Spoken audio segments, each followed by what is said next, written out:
was far of aggression. Before I proceed, I have a story to share with you. It's a true life story, and I believe you will get one or two things from it. In a certain place, two men, they were born as children, they grew up, they were age mates, they were playmates, they were classmates. They grew together and they began to do things together. They went to primary schools together, they went to secondary schools together. But at their O-level attainment, something happened. One of them became a military officer and the other one went to learn a trade. But they were still keeping in contact together. They were still communicating. So the one that went to join military went there and then became a military personnel, was working on the arm and under the army. And then after a while, they will give him pass. He will come home. He will come and greet his people and also go and greet his friends in the shop.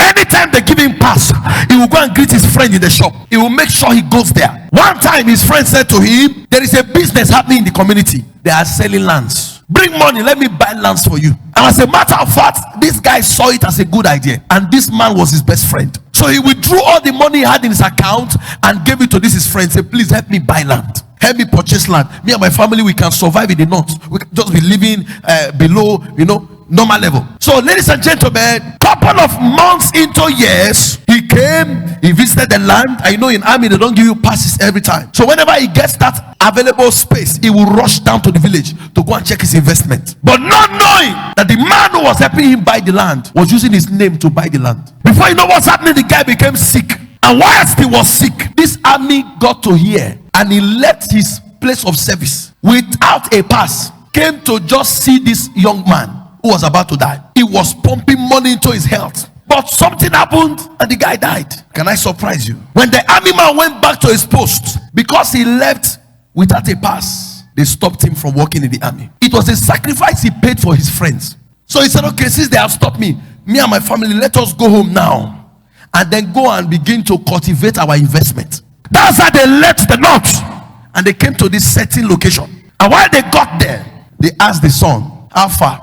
I bought lands in so location, but the document is your father. He went into the wardrobe where they keep the documents, brought them out, and the first son said, there is no document with your name here. All the lands that he bought, all the investment he made, wasted. And at the end, he had lost his job, remember. And ladies and gentlemen, this guy was devastated.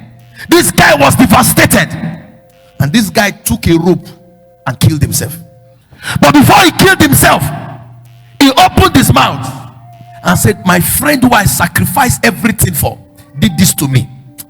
May his generation never cross 35 years. Ladies and gentlemen, this man died, and in the community where they come from, when you kill yourself, they will throw you into the evil forest because it's an aberration, an abomination. So they went to throw the body, the corpse, into the evil forest. Couple of years passed. That family who he pronounced the curse upon began to die. They were dying one after the other. They were dying one after the other. They were dying one after the other. Nobody knew the reason why they were dying, because only the man who killed himself pronounced the curse. Nobody knew. Until one day, one of them came and schooled in Auchi Polytechnic. As he was in church, my father, the Lord Apostle Suleiman, located him by prophecy. He said, you have buried almost everybody in your family. He said they all die at age 35. He said yes, and he said, wow, can I tell you what is killing them? And Apostle Suleiman now told them the story. The guy said, I knew my father used to have a friend, very good friend, was in the army.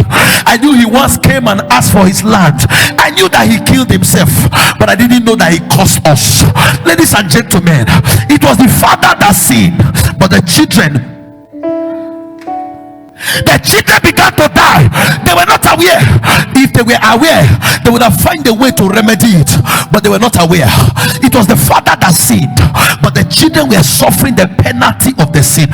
Before I continue to preach my message, if the sins of your father is the one fighting you, if the sins of your mother is what has put you in this condition, by the mercies of God you shall be delivered this morning. Amen.